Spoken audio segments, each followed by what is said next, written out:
दोस्तों 462 साल के संघर्ष के बाद फाइनली आज 22 जनवरी 2024 के दिन राम मंदिर का इनॉग्रेशन हो चुका है और इसके उद्घाटन से पूरे देश के अंदर खुशी की लहर दौड़ चुकी है। लोग नाच रहे हैं, लोग झूम रहे हैं और लोगों ने पूरे देश को ही दुल्हन की तरह सजा दिया है। लेकिन दोस्तों इस खूबसूरत और भव्य मंदिर के बनने के पीछे न जाने कितने सारे खून बहे, कितने सारे दंगे हुए और ना जाने ऐसी कितनी सारी मुश्किलें आई जिनके बारे में शायद आप लोगों को पता भी नहीं होगा, क्योंकि हम लोगों को बस उतना ही दिख रहा है जितना हम लोगों ने अपनी आंखों से देखा है। लेकिन इस पूरे 462 साल के संघर्ष में ना जाने कितनी सारी ऐसी कहानियां हैं जो आप लोगों को पता ही नहीं है। तो चलिए दोस्तों राम मंदिर की स्पेशल वीडियो में जानते हैं उस कहानी को, उस संघर्ष को जिसका नाम है the dark truth of Ram मंदिर। तो चलिए दोस्तों सबसे पहले बात करते हैं कि क्या एक्चुअल में वहां पे कोई मंदिर था भी या नहीं, क्योंकि दोस्तों इसका कोई फैक्चुअल एविडेंस हमारे पास नहीं है कि वहां पे मंदिर था या नहीं था, या फिर उस मंदिर को कब बनाया गया, किसने बनाया, इसका कोई भी फैक्चुअल एविडेंस हमारे पास नहीं है। हाँ, कहानियां तो हमारे पास बहुत सारे हैं, लेकिन इसका कोई फैक्चुअल एविडेंस जो कि प्रूव करे कि वहां पे मंदिर था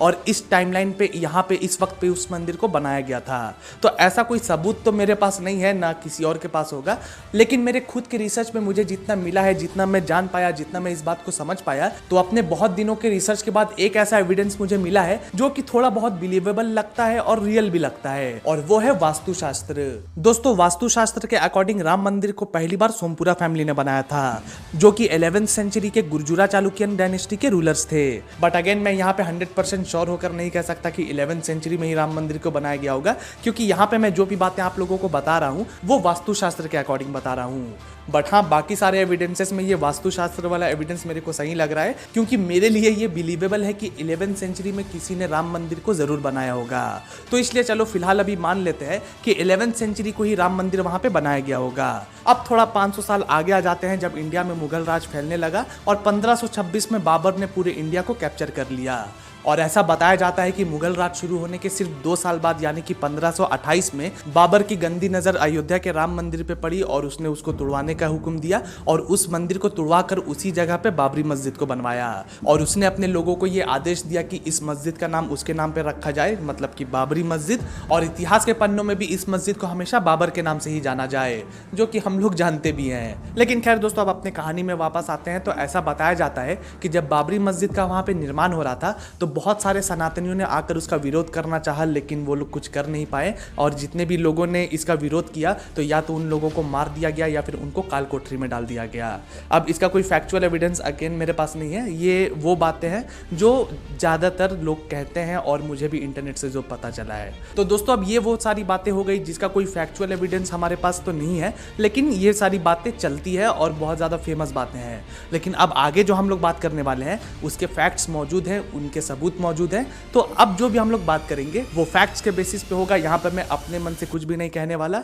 तो भाई धीरज से काम लेना। तो अब 18th सेंचुरी की शुरुआत में जब मुगल साम्राज्य धीरे धीरे कमजोर पड़ने लगा तो फिर दोबारा से बहुत सारे लोगों ने बाबरी मस्जिद के खिलाफ अपनी आवाज उठाई कि ये गलत हो रहा है, यहाँ पे हमारा राम मंदिर था लेकिन उसको तोड़कर यहाँ पर बाबर ने बाबरी मस्जिद बनवा दिया, और इसलिए अब हम लोगों को अपना हक वापस चाहिए, हमें हमारे राम वापस चाहिए। ये बात 18th सेंचुरी की एकदम शुरुआत की है। 1707 का साल चल रहा था जब जयपुर के राजा जय सिंह ने उनकी बातें सुनी, उनकी बातों को समझा, और क्योंकि मुगल्स के साथ उनके टर्म्स ठीक ठाक थे, अच्छे रिलेशंस थे उनके मुगल्स के साथ, तो इसलिए उन्होंने मुगल से बात करने की कोशिश की कि किसी तरीके से अयोध्या वाली जगह उनको मिल जाए, क्योंकि अगर एक बार अयोध्या उनके अंदर आ जाता तो फिर वो वहां पे राम मंदिर बना सकते थे या फिर कुछ भी हिसाब कर सकते थे। लेकिन अफसोस मुगल्स इस बात के लिए नहीं माने और वो कुछ भी नहीं कर पाए। बट दोस्तों भले ही वो कुछ कर नहीं पाए हो, लेकिन उन्होंने अपने लोगों की बातें सुनी, उनकी आस्था को समझा, और उन्होंने बाबरी मस्जिद के बाहर ही एक छोटा सा चबूतरा बना दिया जहां पे लोग अपने आराध्य अपने श्री राम की पूजा कर सकते थे। तो अब यहाँ से सिनेरियो कुछ ऐसा था कि एक तरफ मुस्लिम्स मस्जिद के अंदर नमाज पढ़ते थे और दूसरी तरफ जो हिंदू थे वो मस्जिद के बाहर उस चबूतरे में अपनी पूजा कर लिया करते थे। तो अब अगले 100 साल तक इसी तरह सब कुछ चलने लग जाता है और दूसरी तरफ इंडिया में ब्रिटिश राज फैलने लगता है। और जैसे ही इंडिया के अंदर ब्रिटिश राज स्थापित हो जाता है तो एक बार फिर से लोगों की क्यूरियोसिटी बढ़ती है और लोग फिर से अपने मंदिर की मांग करने लग जाते हैं। लोगों के अंदर के इस आक्रोश को देखते हुए 1838 में मॉन्टेगो मार्टिन नाम के एक ब्रिटिशर ने बाबरी मस्जिद के ऊपर एक सर्वे किया और अपनी रिपोर्ट में उन्होंने बताया कि बाबरी मस्जिद के जो पिलर्स हैं उनको असल में मंदिर के पिलर से ही बनाया गया है। और उनकी इस रिपोर्ट के पब्लिश होने के बाद पूरी हिंदू कम्युनिटी एक्टिव हो गई और एक तरीके से देश में दंगे होने शुरू हो गए। अयोध्या के उस जमीन को लेकर हिंदू कम्युनिटीज और मुस्लिम कम्युनिटीज में फाइट होनी शुरू हो गई और इसके अलावा देश के अलग अलग हिस्सों में कम्युनल राइट्स भी देखने को मिलने लगे। इन झगड़ों को देखते हुए ब्रिटिश सरकार ने मस्जिद और उस चबूतरे के बीच एक लोहे का फेंस बनवा दिया ताकि ये दोनों कम्युनिटीज अपनी अपनी पूजा और अपनी अपनी इबादत अलग अलग करे और दोनों एक दूसरे से भिड़े ना, क्योंकि देश की हालत कुछ ऐसी हो गई थी कि अगर कोई मस्जिद और मंदिर के बारे में बात भी करता था तो दंगे शुरू हो जाते थे। अब दोस्तों कहानी में थोड़ा और आगे बढ़ते हैं और आते हैं 1855 के अंदर, जहां पहली बार हिंदू कम्युनिटीज ने कोर्ट का रास्ता अपनाया और वहां पे उन्होंने अपनी बात रखी कि यहाँ पहले से एक मंदिर था और इस मंदिर को तोड़कर वहां पे मस्जिद बनाया गया है और इसलिए हम लोग चाहते हैं कि वहां से मस्जिद को हटाया जाए और हमारे राम मंदिर को वापस से स्थापित किया जाए। लेकिन दोस्तों उस वक्त कोर्ट इस केस को रफा दफा कर देता है, इसको आगे नहीं बढ़ाता, क्योंकि उस वक्त इससे ज्यादा इंपॉर्टेंट काम चल रहा था और वो थी आजादी की लड़ाई। एक बार आजादी मिल जाए तो फिर ये मंदिर और मस्जिद करते रहना कोई दिक्कत नहीं है। एंड दोस्तों इस बात से तो मैं भी सहमत है, पहले आजादी ज्यादा इंपॉर्टेंट है। आजादी एक बार मिल जाए उसके बाद मंदिर बनेगा या मस्जिद बनेगा वो तो देश के लोग डिसाइड कर ही लेंगे। तो दोस्तों अब इसी तरीके से वक्त आगे बढ़ता रहता है और आजादी से 13 साल पहले, आजादी से सिर्फ 13 साल पहले एक और कम्युनल राइट्स हमें देखने को मिलते हैं, जहां हिंदू कम्युनिटीज और मुस्लिम कम्युनिटीज फिर से मंदिर और मस्जिद को लेकर लड़ने लग जाती है और हिंदू कम्युनिटीज के द्वारा मस्जिद के एक साइड के दीवार को गिरा दिया जाता है। और इस चीज को देखते हुए ब्रिटिश सरकार उस दीवार को वापस से खड़ा कर देती है ताकि एक तबके के लोग तो कम से कम शांत रहें। लेकिन क्योंकि ब्रिटिशर्स ने इस बात को समझा और उस दीवार को वापस से खड़ा कर दिया तो एक तरीके से मुस्लिम कम्युनिटीज जो थी वो थोड़ी बहुत शांत हो गई। वो लोग फिलहाल तो शांत हो गए थे, लेकिन जैसे ही देश को आजादी मिली तो उनका आक्रोश फिर से बढ़ने लग गया। और फिर आती है 23 दिसंबर 1949 की वो रात जिसने एक तरीके से सब कुछ बदल कर रख दिया।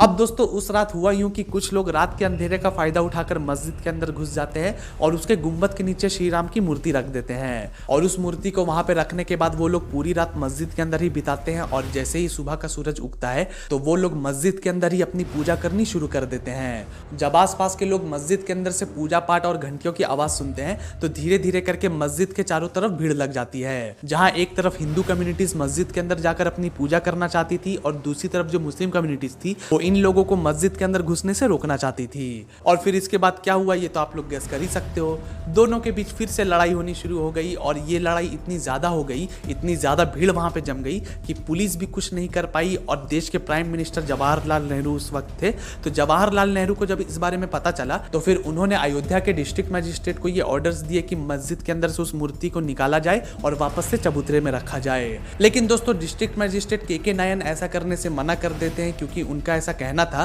कि ये लोगों की आस्था का मामला है, लोग बहुत ज्यादा आक्रोश में हैं और बस इसलिए अगर उस मूर्ति को वहां से दोबारा हटाया गया तो फिर लोगों के बीच की हिंसा और भी ज्यादा बढ़ सकती है और इसमें मैं पिस सकता हूं, तो इसलिए मैं ऐसा तो बिल्कुल नहीं कर सकता। लेकिन दोस्तों फिर भी पीएम ऑफिस की तरफ से उनको फोर्स किया जाता है कि आपको ऐसा करना ही होगा, लेकिन फिर भी वो ऐसा नहीं करते और उसके जवाब में वो अपना रेजिग्नेशन दे देते हैं कि भाई मेरे को रहना ही नहीं डिस्ट्रिक्ट मजिस्ट्रेट। लेकिन दोस्तों प्राइम मिनिस्टर जवाहरलाल नेहरू उनके रेजिग्नेशन को एक्सेप्ट नहीं करते और इस मैटर को कोर्ट में डाल देते हैं और कोर्ट की तरफ से ये आदेश आता है कि जब तक इस मामले की छानबीन नहीं हो जाती, जब तक इसका कोई वर्डिक्ट नहीं आ जाता, तब तक मस्जिद के अंदर ताला लगा हुआ रहेगा, ना वहां पे आप कोई नमाज होगी और ना ही वहां पे कोई पूजा होगी। तो दोस्तों अब आगे बढ़ के जब कोर्ट की सुनवाई शुरू होती है तो हिंदू कम्युनिटीज की तरफ से ऐसा कहा जाता है कि हमने उस मूर्ति को अंदर थोड़ी ना रखा है, हमारे भगवान श्री राम साक्षात जमीन के अंदर से वहां पे प्रकट हुए हैं और उनका यहाँ पे प्रकट होना इस बात का सबूत है कि वहां पे मंदिर बनाया जाए। लेकिन दोस्तों अगर आप लोगों ने लॉ पढ़ा है या फिर छोड़ो लॉ नहीं पढ़ा, अगर बेसिक नॉलेज भी उसके बारे में रखते हो तो आपको मालूम होगा कि कोर्ट सिर्फ एविडेंस पे चलता है, वो चमत्कार पे या फिर भूत प्रेत जैसी चीजों पे विश्वास नहीं करता और बस इसलिए ही कोर्ट उनकी दलील को रिजेक्ट कर देता है और दोबारा से मस्जिद पे ताला मार देता है। और अब इसी तरीके से ये मंदिर मस्जिद का केस धीरे धीरे आगे बढ़ता रहता है, फाइलें आगे बढ़ती रहती है, लेकिन कोई सुनवाई नहीं होती। लेकिन दोस्तों फिर 1980 में एंट्री होती है भारतीय जनता पार्टी की और भारतीय जनता पार्टी के आने के बाद धीरे धीरे वक्त, हालात और जज्बात बदलने लग जाते हैं। बीजेपी के अलग अलग लीडर्स और एक्टिविस्ट एक साथ आते हैं और एक नारा लगाते हैं कि मंदिर वहीं बनेगा,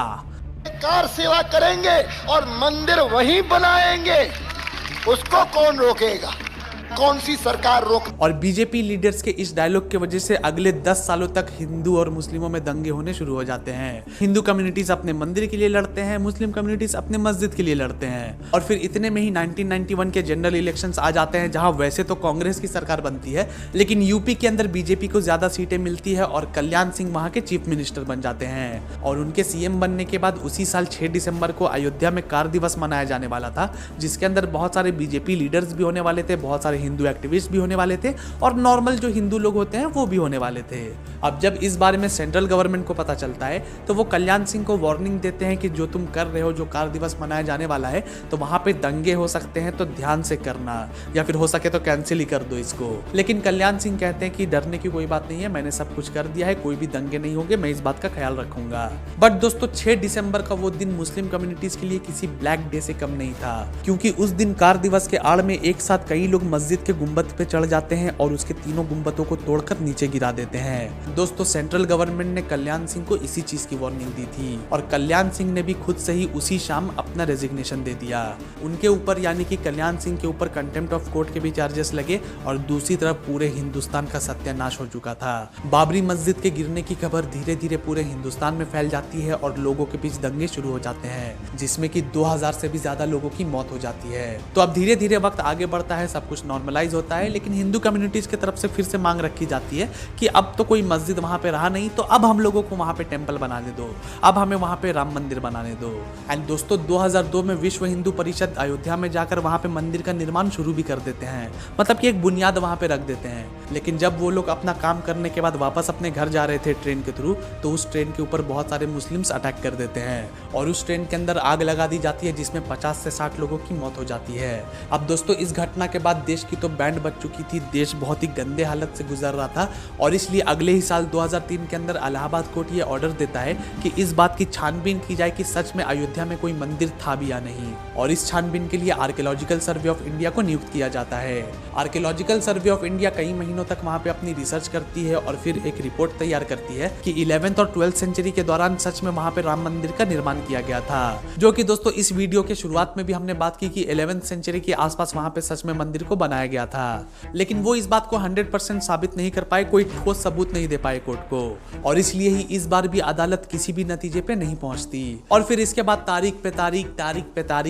तारीख बढ़ती चली जाती है और फिर 2010 आ जाता है और 2010 में कोर्ट एक ऑर्डर देता है कि हाँ भाई, एक हिस्सा तुम ले लो, एक हिस्सा तुम ले लो, ये इतने में तुम अपना मंदिर बना लो, इतने में तुम अपना मस्जिद बना लो, दोनों खुश रहो। लेकिन दोस्तों कोर्ट के इस फैसले से हिंदू कम्युनिटीज और मुस्लिम कम्युनिटीज दोनों ही खुश नहीं थी और इसलिए इस केस को दोबारा से ओपन किया जाता है, फिर से फैक्ट्स ढूंढने का काम शुरू होता है। तारीख पे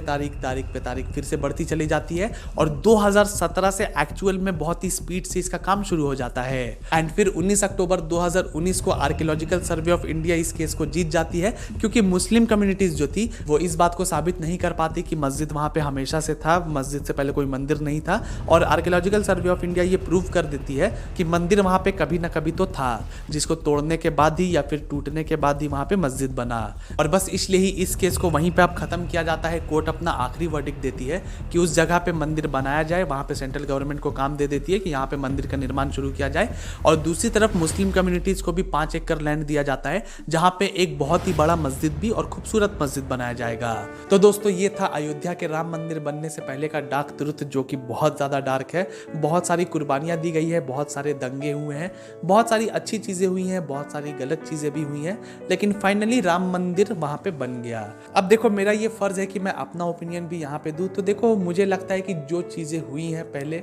उनको भुला दिया जाए और जो अभी हुआ है उसको अपना लिया जाए। और दोस्तों पर्सनली तो मेरा यही मानना है कि गॉड, अल्लाह और भगवान हर जगह है, कण कण में मौजूद है। ऐसा नहीं है कि श्री राम मुझे सिर्फ अयोध्या के राम मंदिर में ही मिलेंगे, वो मुझे अपने घर के बगल में भी मिल सकते हैं। एंड उसी तरह अल्लाह से मिलने के लिए मुझे बाबरी मस्जिद की जरूरत नहीं है, मुझे अपने घर के बगल के मस्जिद में भी अल्लाह मिल सकते हैं। तो इसलिए आई होप कि पास्ट में जितनी भी धर्म और मजहब की लड़ाइयाँ हुई हैं वो आगे कभी ना हो, शांति रहे देश में और आप सभी खुश रहें। बाकी अगर आपको ये वीडियो पसंद आया हो तो जाने से पहले वीडियो को लाइक और चैनल को सब्सक्राइब जरूर कर देना। बाकी आप लोग यार मेरे इन्वेंशन स्टोरीज देखते हो ना, सिगरेट की इन्वेंशन देखनी है तो इस वीडियो को देखो। बाकी अगर आप लोग चाहते हो कि इंस्टाग्राम की इन हरामी औरतों को उनकी औकात कैसे दिखाए तो इस वीडियो को जरूर देखो। तो आप लोगों से वहीं पे मिलता हूँ। चलो अब मिलते हैं अगली वीडियो में, तब तक गुड बाय, टेक केयर।